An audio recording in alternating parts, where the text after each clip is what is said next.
What's up, my Essential Units? It's Essential Man here. So this is my review of AEW's Full Gear 2021. This is pay-per-view of the year for AEW. A quick result of the buy-in, aka the pre-show. So in the buy-in, we got a women's tag team match. Jamie Hayter and Nyla Rose taking on Hikaru Shida and Thunder Rosa. It was a decent match. I saw bits and pieces of it, not the whole match. You had Vicky hit Shida with the crutch, because Shida was standing between Serena Deeb, who was at the crowd. Trying to keep it short and simple, folks. Hayter's a good worker, but in the end, Shida rolled up Nyla Rose for the win. Nyla Rose in AEW, I think she's done, man. What's she really done? Like, they dropped the ball on Nyla Rose, you know. I thought they're gonna have her, like, being one of the top stars in the women's division. But she's barely on TV. She appeared sometimes, but not a lot. Her and Vicky Guerrero, it's going nowhere. I think they need to break apart. I don't know. Vicky Guerrero, I don't know, man. I think she's better off being a WWE person, you know, work behind the scenes, but, I don't know. But that's just me, but, anyway, so the first match to kick off the main show, we got Darby Allin taking on MJF, represent the Clinical. This was good. This was a good match. One more of the match you had, MJF hit a backbreaker onto Darby Allin and injured his knee in the process. He's not like he's seriously hurt, but he kind of tweaked the knee after he hit the backbreaker onto Darby. Darby hit not one, not two, but three coffin drops in this match. Two miss, one. This was on the second attempt. He hit the coffin drop outside the ring, because the first one he attempted to do that. But he completely missed. He hit the, not completely missed, but MJF got out of the way at the last minute, and Darby kind of landed onto the ring apron. And then after he hit the second coffin drop outside the ring, he tried to do it in the ring, but MJF got his knee at the last minute. And also, Darby kind of worked on the leg of MJF. You know, he locked in the figure four leg lock. MJF locked in the sharpshooter to work on the back. They basically work on each other's body parts, and then you got Sting beating down both Shawn Spears and Wardlow, MJF's fellow Clinical teammates. So in the end, MJF hit Darby Allin with his ring without the referee noticing. I think he locked in a headlock pin for the win. So it's just what it is, building MJF up. MJF needs to be in that world title picture soon, man. Yeah, he was in the world title picture last year, but he should be. So far, he's never won a single title in AEW. You know, I don't think he won. He's not. So he lost the world title opportunity against Jon Moxley at the last year's All Out. I don't think he was in the tag team title picture. He's not in the TNT title picture. You know, he needs to win a title, man. You know, it's just like he's 27, man. I don't. Not 27, he's got to be the same age as me. Let me think, MJF. 25. Wow, he's 2 years younger than me. You know, he's still young, but he needs to win the title sooner rather than later. Yeah, he's the leader of the Pinnacle. I thought it's him and Tully Blanchard are the leaders of the Pinnacle. Anyway, so moving on. Yeah, it was a good match, but let's move on to the next match. The next match, this is for the AEW World Tag Team Championships. We've got the Lucha Brothers, that is Penta El Zero. I'm going to call him Pentagon Jr., by the way. And Rey Fenix taking on FTR of the Pinnacle with Tully Blanchard in their corner. FTR is Dax Harwood and Cash Wheeler. Dax Harwood is formerly known as Scott Dawson, and Cash Wheeler is formerly known as Dash Wilder. This was a good match. I'm going to keep it short and simple, otherwise I'm going to end up rambling. A lot of near falls, you know. FTR did the some cheating shtick. Yeah, I think he had Cash Wheeler tied in Penta's mask into the barn rope.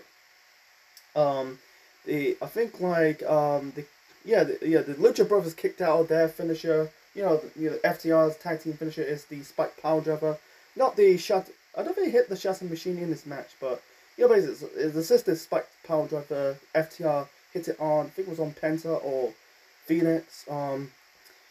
Yeah, Dax hit the Brainbuster onto Phoenix after Cash hit Phoenix with the other Elgas there entering the ring as the Triple A Tag Team Champions. They won the tag team titles in Mexico. Hit the Triple A Tag Team titles on the belts onto Rey Fenix, and then Dax hit the Brainbuster onto Phoenix. There was two good spots for the Lucha Brothers. You had Phoenix hits the a double cutter onto both Dax and Cash, and also both FTR members. They're in the tree up low, corner position, and then you had Penta and Phoenix did I think it was a monkey flip, money senton onto both FTR members in the corner. That was cool. And then I think they were going for their tag team finisher, but instead Phoenix kind of leaped over Penta and Dax and hit Cash with a crossbody, and then also Penta hit the spike. I think it was a mini spike pile driver onto Dax, kick out. This was starting to get really good, and also in the show, a lot of wrestlers. We'll get one match later on with Jericho's match. We'll get to that later on, but Dax hit the Three Amigos onto I think it was Rey or Phoenix, because at the time this weekend marks the 16th anniversary of the death of Eddie Guerrero. Yeah, it's a good tribute there. Yeah, I'm trying to keep it short and simple. Let's get to the end. Cash was wearing a green mask for no reason. I don't get it. It's just whatever. In the end, Penta hit the spike power driver onto Cash for the win and retain the tag team titles. I knew they were gonna walk out as reigning defending AEW tag team champions. Don't do what they did last year. Have FTR win the tag team titles at All Out and end up dropping the belts to. They dropped they dropped the tag team belts to. Yeah, it was Kenny Omega and Adam. I'm gonna say Adam Cole, but Adam Hammond Page. Sorry. Sorry. So it's been 1 year since the last Full Gear. Anyway, so moving on to the next match. The next match, this is for this is the finals of the AEW World Championship Eliminated Tournament final. I'm fucked up. It's the final of the AEW World Championship Eliminated Tournament. Anyway, let's move on. Stumbling, but anyway, so we got Bryan Danielson taking on Miro. Daniel Bryan versus Rusev. They never fought in WWE, but I don't think they fought in WWE, but I think it's the first time they ever fought. Maybe they fought on the indies, but not, not in developmental or even in the main roster, but it's the first time they ever fought, in my knowledge.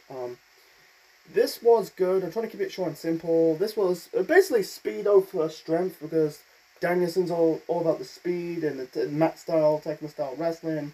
Rusev is all the brute strength. Miro hit the. Did I say Rusev? I say Miro. But Miro hit Danielson, locked in the game over, formerly known as the Accolade. Bryan reached the ropes. Danielson locked in the label lock. I think he counted into I think he used a triangle hold. It's very sure. It's funny that he's never pursued a career in MMA. I think he has the potential to become an MMA fighter. Bryan Danielson. I think he does Brazilian Jiu-Jitsu training. Because I see you can find on YouTube, say Daniel Bryan training. You can see him doing Jiu-Jitsu moves. I think he if he didn't pursue a career in pro wrestling, he could be a good MMA fighter. Anyway, so yeah, Bryan locked in the triangle chokehold onto Miro. Miro kind of gouged the eyes.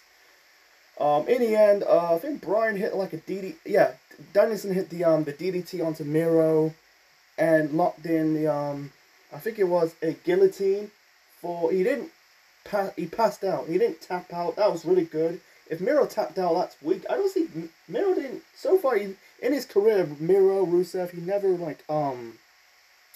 tap out. They kept him very strong. But yeah, I think the reason why Danielson locked in the triangle, not triangle chokehold, the guillotine, it's kind of shades to Roman Reigns because his last match in WWE was against Roman Reigns, and Reigns locked in the guillotine onto Daniel Bryan. It's getting really confusing because, you know, he's entering AEW with his real name. You know, Daniel Bryan is not his real name.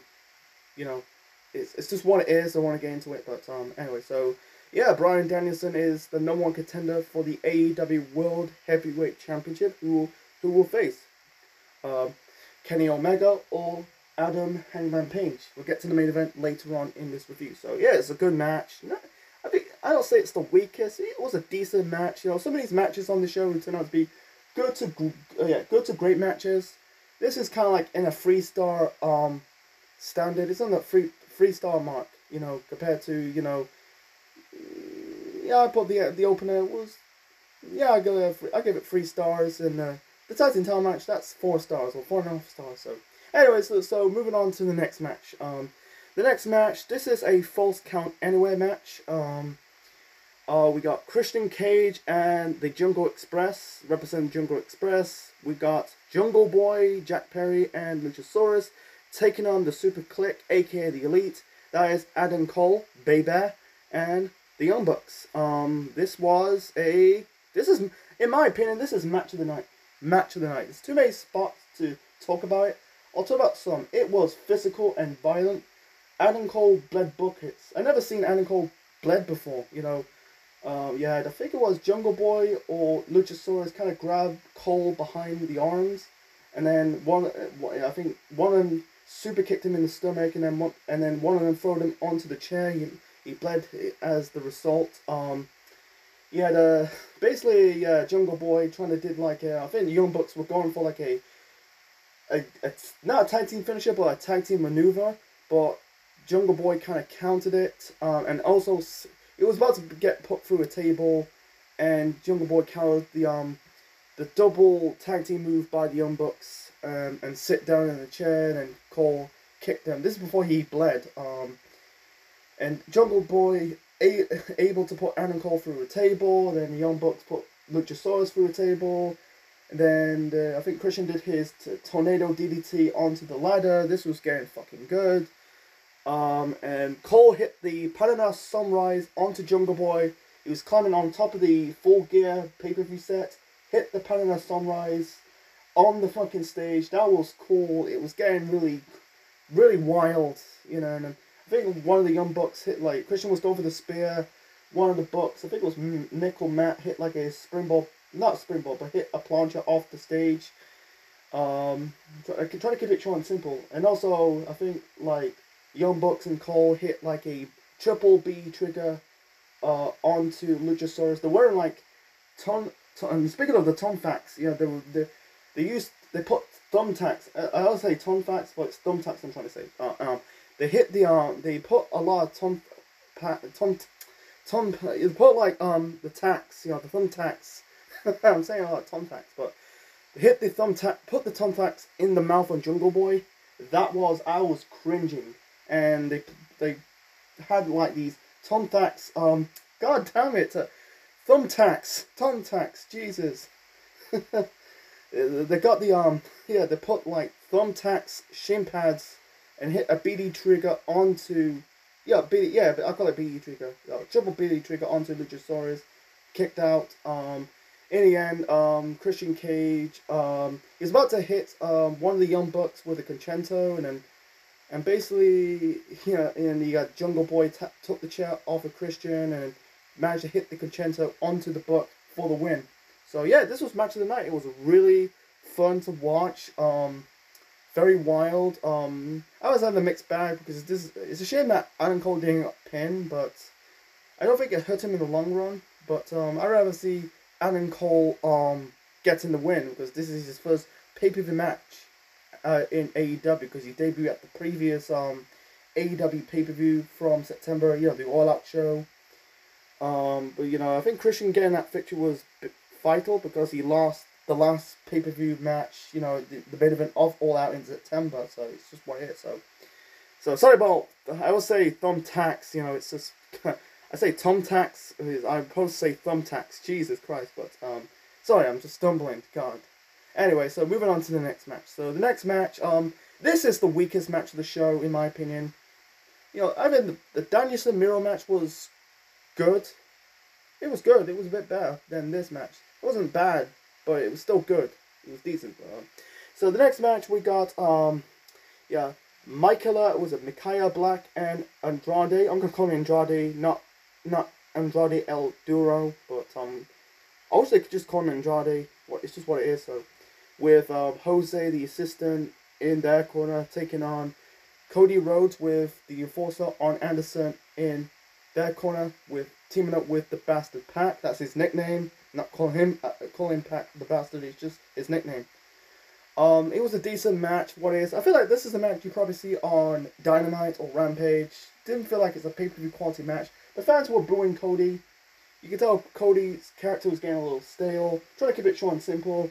Pac hit like I think it was a springboard moonsault on both Andrade and Micaiah Black.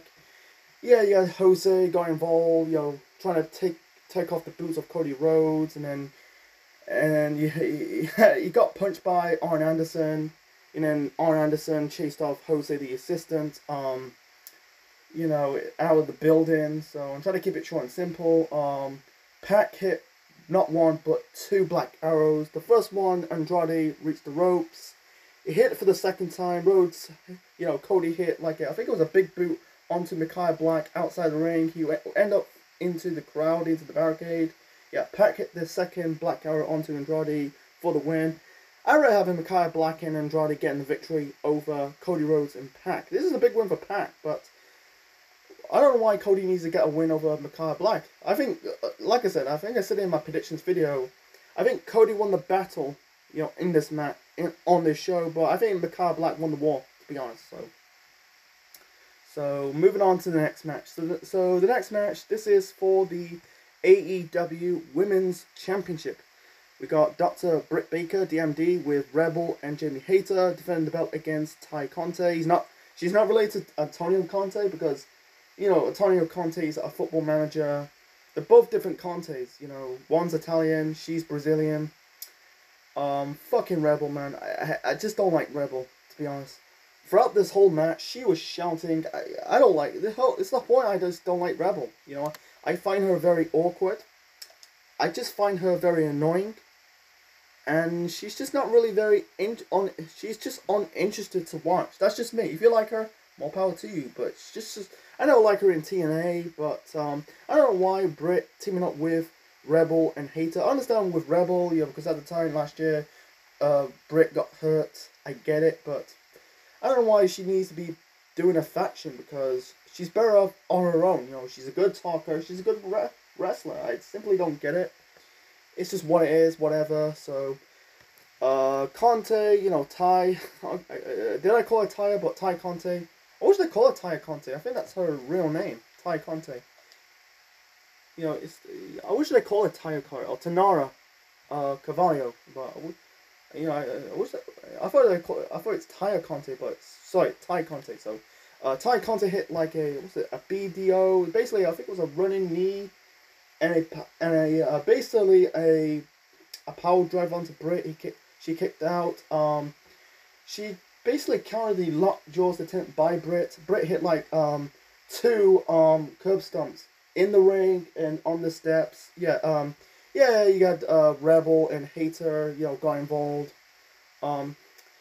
So I'm trying to keep it short and simple. In the end, Britt pinned. She just I think it was a small package. I think it was a roll up or a small package. It's one of them for the win. It's the first time most of I've seen Britt Baker's matches. She ended her match, locking her opponents with the lockjaws. When she locks that submission hold, you're done. But she pinned. It's just shocking for me. But it's just whatever. It was a good match. It was a decent good match. Like I said, I knew Britt was walking out as the AEW Women's Champion. They should have done Britt and Ruby on this show. It's just whatever. I think at this moment in time, they need more baby faces on this for Britt, because she fought Hikaru Shida, she fought Chris Statlander, she fought Red Velvet, Ty Conti on the show. Maybe she could have Thunder Rosa, maybe. But I think they need more babyface in the women's division. You know, I think there's a little bit meat on the bone, but I don't know. I can see. I don't know. It's just a difficult one. You know, it's that's another topic for another time. So moving on to the next match. The next match, we got Eddie Kingston taking on CM Punk. This was a good match, not a great match. I like that Darby Allin match at the last pay-per-view, the All Out show. It's mostly just middle fingers. You know, that's kind of funny. Punk bled buckets. The first time since 2012. Reason why 2012 because in the match against Jerry Lawler in the steel cage match on Raw. Yeah, Kingston pushed Punk into the ring post and he bled. It was physical, just punch.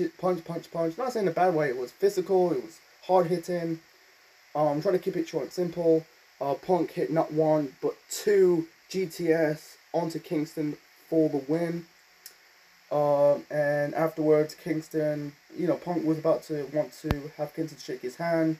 Kingston kind of refused, left the ring. He kind of pushed like a cameraman, and that was it. I think Eddie's going back as a heel, because he's better off as a heel. Because the last year he was in his faction with the Butcher and the Blade and Penta and Rey Fenix of the Lucha Brothers, and then afterwards, they broke away from that group, and then teaming up with Jon Moxley as a babyface, feuding with the Elite, and now he's losing a big one. He's booked like a loser. Eddie Kingston, like last year he was in the world title picture against Jon Moxley, lost. I think he was in the tag team title picture. I think it was against him and Mox taking on the Young Bucks. I think at this year's Double or Nothing show. It's been months since I reviewed that show. Lost. And at the last pay-per-view, All Out 2021, lost to Miro for the TNT title, and now he lost to an established guy in pro wrestling, CM Punk. He's both like a loser. I don't think he won a single match so far in his AEW career. Yeah, he's probably won one or two matches on Dynamite or Rampage, but not on a pay-per-view. I don't know, man. It's just like there's one topic I'm going to talk about. I'll wait. I'll wait when I do that video. I'm not going to discuss about it on this show, on this review, about Full Gear 2021. So the next match, we got a Minneapolis street fight. We got the Inner Circle, that is Chris Jericho, Jake Hager, the TNT champion Sammy Guevara, Santana, and Ortiz, taking on Men of the Year, that is Ethan Page and Scorpio Sky, and American Top Team, that is Junior DeSantos, Andre Arlovsky, and Dan Lambert. It's funny that American Top Team hasn't got a single American. Yeah, Scorpio Sky and Dan Lambert, it's a passable because they're from America, but you got DeSantos, who's from Brazil, not American, Andre Arlovsky, who's from Belarus, and also Ethan Page, who's from Canada. I checked the research on the backgrounds of both DeSantos and Arlovsky. They're both former UFC fighters. DeSantos is a former UFC world champion. He fought guys like, check his, I'm on Wikipedia right now. I'm checking the guys who fight, notable fighters. UFC, it's a bit 50-50, and not really, no. I know one or two fighters, but I'm not a huge fan. Know some fighters like Conor McGregor, Ronda Rousey. What's his name? Cain Velasquez, Ken Shamrock, who fought in the UFC. But what's his name? I know Michael Bisping. List going on and on. But anyway, I know some of these fighters, but not a lot. But anyway, so. Let's go back to DeSantos. So yeah, he is a former UFC world champion. He fought guys like Cain Velasquez. He fought Mark Hunt, he fought Brock Lesnar at UFC 200. Frank Mir. Yeah, he's I don't say a notable UFC fighter, but at least he's got he's not successful, but at least he's a world champion in that company. Andre Arlovski, also a UFC world champion. And yeah, UFC world champion as well. Yeah, he fought in the UFC. Yeah, like I said, world champion as well. So you got two former UFC world champions. I don't know about Dan Lambert. Is he a fighter as well? I think he was a coach. I don't know.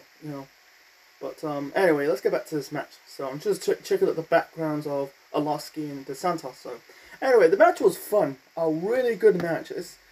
It's similar to the earlier match, the Falls Count Anywhere match between Christian Cage and Jungle Express versus the Elite, Adam Cole and the Young Bucks.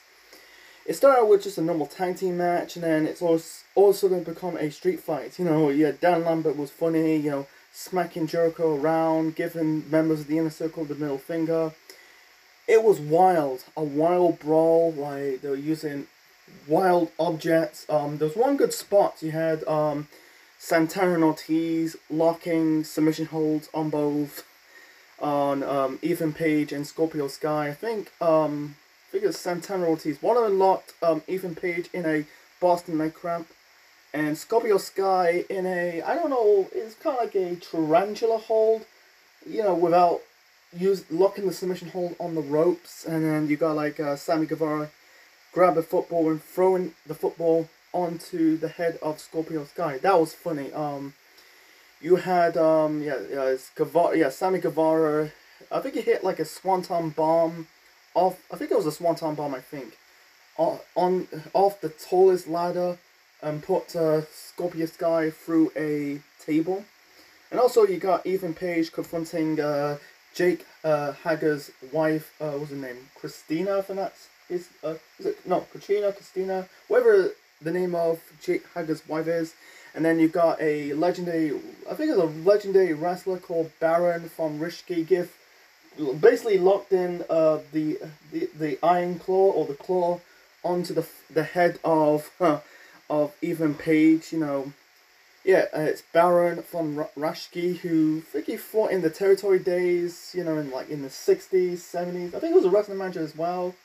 But I'm not familiar of old wrestlers from the 1960s, 70s, more of the 1980s and 90s. You get my drift. But he locked in the claw onto Ethan Page after confronting Katarina, Jake Hager's wife. Anyway, try to keep it short and simple. Lambert was going to lock in the walls of Jericho onto Jericho himself. Jericho hit Lambert with the kendo stick. And in the end, he kind of looked in the ceiling, point towards Eddie, because, like I said, this weekend marks the 16th anniversary of the death of Eddie Guerrero, because Eddie and Jericho had some history. They worked together I don't think they fought together. They had history, but in WCW and WWE. I think they had matches not in WCW, maybe in WWE. They had the history, trust me. So, maybe in ECW, because they were in ECW. Anyway, so Jericho hit the frog splash onto Lambert for the win. So, it's a good win for the Inner Circle. It's good to see Inner Circle getting the wins, because last year it wasn't that good year for them, because they booked like losers. Because I like the Inner Circle. Yeah, they're babyfaces at this moment in time. They might turn heel one day, because the reason why they can't turn heel because of the Elite. I want to see that feud one of these days. The Elite versus the Inner Circle, maybe next year, because I think they end their feud. I think they're still feuding with the Pinnacle, MGF's group. So it's still many heel factions at this moment of time. You got the Elite, the Pinnacle. You can call it American Top Team / Men of the Year. I think the only babyface faction they got is the Dark Order. It used to be a heel faction, now they're a babyface. So moving on to the main event. The main event. I think this is the rematch from the last All Out show. I forgot to mention it in my predictions for the show. We got Kenny Omega defending the AEW World Heavyweight Championship against Adam Hangman Page, Deja Vu. because in the last really at the last Fallout show, they open up the show, and then 1 year later they main event the show. I don't know. It's been a long time. It's my memory's a bit fuzzy from the last All Out pay-per-view. Anyway, so it was a good match between Kenny Omega and Adam Hangman Page. Before that, you had this I don't talk about entrances. You know, like in the tag team title match, you had I think you had the Mexican Army military group. I think it was that was for the Lucha Brothers, you know, Pentagon Jr. and Rey Fenix, and then you got Rich Ward coming out playing the guitar. You know, Rich Ward is Chris Jericho's guitarist for his band Fozzy. You know, playing out Britt Baker's entrance. So I don't do that. I do it sometimes, but not a lot. But I don't really. Sometimes I don't give a shit. You know. But anyway, let's get back to this match. This was a good match. Back and forth. A lot of like B triggers and a lot of near falls. Springboard planchas. You had Don Callis attacking Hangman Page. Yeah, former tag team partners. I also forgot they used to be tag team partners. Former tag team champions. Fighting former members of the Elite. Yeah, they were fighting. Yeah, back and forth. I think like I don't think Kenny Omega hit the one-winged angel. I know he hit the was it the Tiger Driver 98? It's called. Page hit the what's it called, the avalanche off the top rope. It was there were lots of buckshot lariats and B triggers. You know, it was, I don't call it match of the night. Some people give it match of the night. For me, it's trust me, it's way better than the Kenny Omega Christian Cage match at All Out, you know, in September. Trust me, that was the last pay-per-view, but this was a bit better. I think Hangman Page hit his own version of the one-winged angel, and he kicked out. You know, Omega kicked out Adam Page's version of the one-winged angel. He kicked out the Deadeye. You know, Adam Page's move. It was starting to be really good. In the end, I think he hit not one but two. He hit multiple buckshot lariats, but in the end he hit one or two. Hit like on the other side, he hit a one buckshot lariat, and also hit another one on the other side to beat Kenny Omega and become the new AEW World Champion. I think it makes him the 4th AEW champion in AEW history. Yeah. So far we had Jericho's the first one, Moxley's the second one, Kenny Omega's the third one. Yeah, he was the 4th AEW World Champion in the history of AEW. You know, after I said in my prediction that if Bryan Danielson's going to win against Miro in that finals of the World Eliminator Tournament, I said there was no way it's got 100% Omega's going to walk out as the reigning defending AEW World Champion. Hangman Page winning the belt is shot to me. It's going to be Adam Page taking on Bryan Danielson, the American Dragon, but I'd rather they just done Kenny Omega versus Bryan Danielson too, because they had that match of the year at Grand Slam in September. But that's not, it might, but I don't see Hangman Page getting a lengthy reign. I don't think that's going to happen.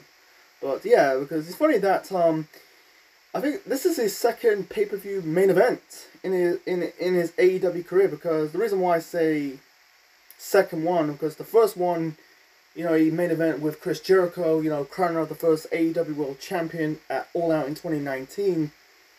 So it's been a long time. So he's only 20. I think he's 30. I don't know how old is Hangman Page. He's got to be in his like late 20s, early 30s. He's younger than Kenny Omega. Trust me.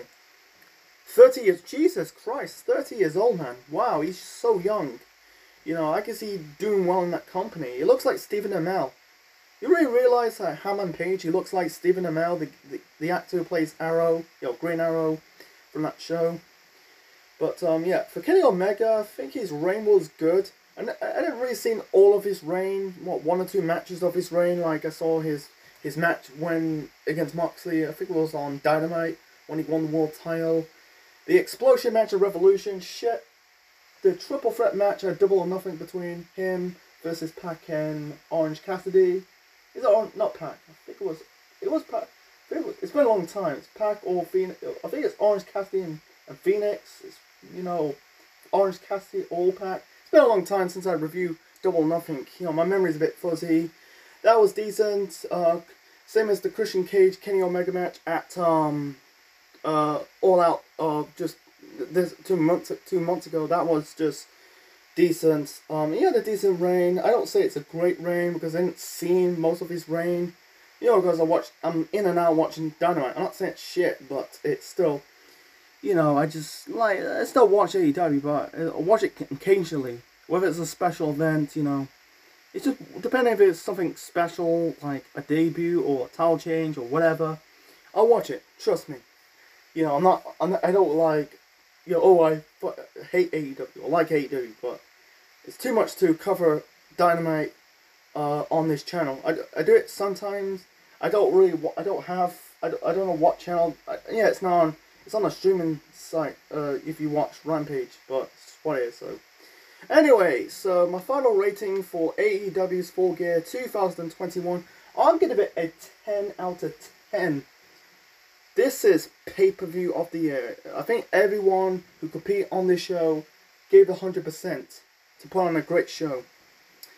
No bad matches on the show. Most of these matches are tend to be decent to great matches. The match of the night for me has to be the Falls Count Anywhere match between Christian Cage, Jungle Express versus Adam Cole and the Young Bucks. The second best match of the night has to be the Tag Team title match for me. The Lucha Brothers versus FTR of the Pinnacle. Third place, I'll give Inner Circle versus Men of the Year and American Top Team.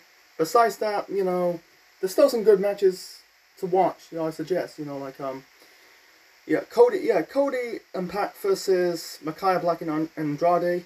It was the weakest match on the show for me. Danielson Miro was good. The women's title match between Britt Baker versus Taya Conte, that was good. Yeah, and the main event, Kenny Omega versus Hangman Page for the world title, that was good as well. Yeah, CM Punk Eddie Kingston is also fun to watch. So yeah, I suggest you can probably find on Fife or any type of streaming site to find AEW Full Gear 2021. I think they also got their version of the streaming app. I don't know what it's called. You can buy these pay-per-views for half the price. So anyway, so that's my review of AEW's Full Gear 2021. Leave your thoughts in the comments section below. Smash like button, click the bell, subscribe to the Central Man Network on YouTube and be part of the Central Unit for more wrestling videos and more. And this is Central Man officially signing out. Check you later. And that's my review of AEW's Full Gear 2021. This was a 2 thumbs up pay-per-view.